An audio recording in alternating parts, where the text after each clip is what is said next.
उत्तराखंड देवभूमि में आप सभी का स्वागत है। मैं हूं हिमा चौहान, आप देख रहे हैं मानव चेतना न्यूज। अभी हम पहुंचे हैं कारबारी में और यहां पे प्रधान जी माला गुरुम जी हमारे साथ हैं। मैं आपका स्वागत करती हूं अपने न्यूज चैनल में। और मैं आपसे ये जानना चाहती हूँ कि आपके द्वारा यहाँ पे बहुत सारे कार्य किए गए हैं, तो अभी आपके द्वारा क्या क्या कार्य चल रहे हैं? हमारे यहाँ से जो सड़कें वगैरह हैं जो होती हैं, हमेशा ही सड़कों का काम हो गया, पुस्ते का काम हो गया, नहर बनाने का हो गया, सिंचाई नहरें वगैरह हो गई, ये सब काम हमने कराए हैं।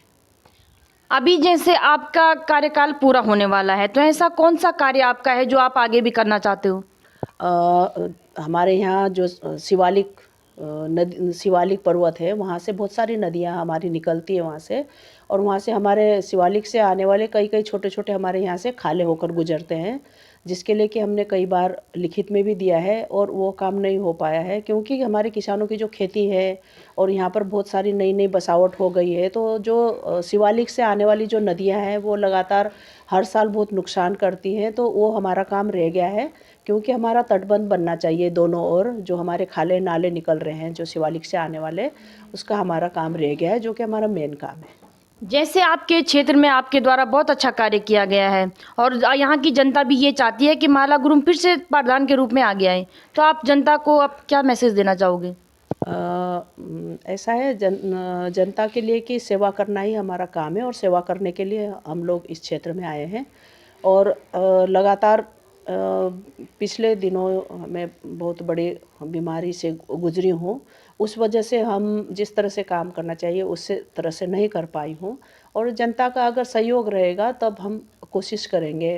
अगली बार के लिए भी, और जनता की सेवा करेंगे। तो अभी आपका आगे की क्या क्या योजनाएं हैं? आगे की जो जनता के लिए हम सेवा कर रहे हैं और जनता का जो काम है लगातार उसी के लिए कार्य करते रहेंगे, और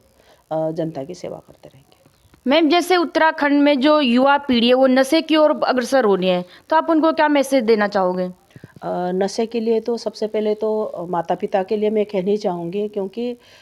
माता पिता ही सबसे पहले, जो बच्चा होता है घर में और माँ होती है उसकी शिक्षक होती है, सबसे पहले तो जो हमारे पेरेंट्स हो उसको अपने बच्चे के ऊपर नज़र रखने की ज़रूरत है कि हमारा बच्चा कहाँ जा रहा है, क्या जा रहा है, और किस तरह के माहौल में के लोगों से मिल रहा है। और नशा बहुत ज़्यादा उत्तराखंड में, हमारे जो बच्चे नशे की गिरफ्त में आते हैं, तो हमारा ये कहना है जो हमारे जो युवा है कि उनको ये कहना है, हमारा संदेश कि जो नशा है नशे से दूर रहें, और नशे के अलावा जो दूसरे क्रियाकलाप हैं, योगा करें, खेल कूद करें, और अपने भविष्य को बनाने के लिए अपना काम करें।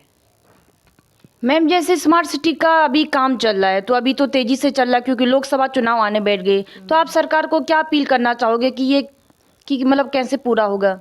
स्मार्ट सिटी का तो काम चल रहा है। जैसे हम देहरादून जाते हैं, हम देखते हैं सभी जगह खुदी हुई हैं सड़कें, और जिस तरह से काम होना चाहिए उस तरह से काम नहीं हो रहा है। पेंटिंग करने में लगे हैं, रंगाई पुताई में ज़्यादा ध्यान है, और जहाँ पर सड़कें खुदी हैं वहाँ पे खुदी हैं, एक बार बन रही हैं तो बनने के बाद एकदम उधड़ रही है, तालमेल नहीं है किसी विभाग के साथ में, और जो काम जल्दी से होना चाहिए वो काम नहीं हो पा रहा है। अगर आप प्रधान के रूप में फिर से आगे आते हो तो पहली प्राथमिकता आप किसको दोगे?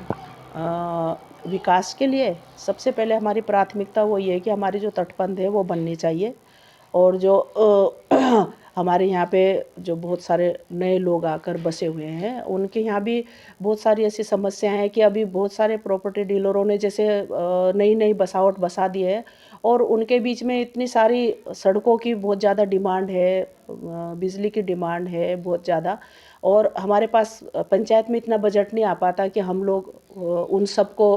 कार्य को पूरा कर सके, क्योंकि सरकार ने भी हमारे ऊपर आगे से इस तरह से थोप दिया गया है कि 60% हम जो पैसा आता है हमारा सरकार की ओर से, वो हम 60% जल संबंधी और स्वच्छता में खर्च करना पड़ता है, और 40% ही पैसा होता है जिससे कि हम विकास कार्य कर सकें। तो वो हमारे लिए भी वो दिक्कत पैदा करती है, और जो नए क्षेत्र हैं जिनमें कि लगातार काम की डिमांड बढ़ रही है, उनमें हमारी रहेगी प्राथमिकता उनके कामों को देखने की। मैं मैम का धन्यवाद करना चाहूँगी, मैम ने इतना कीमती टाइम हमें दिया। Thank you.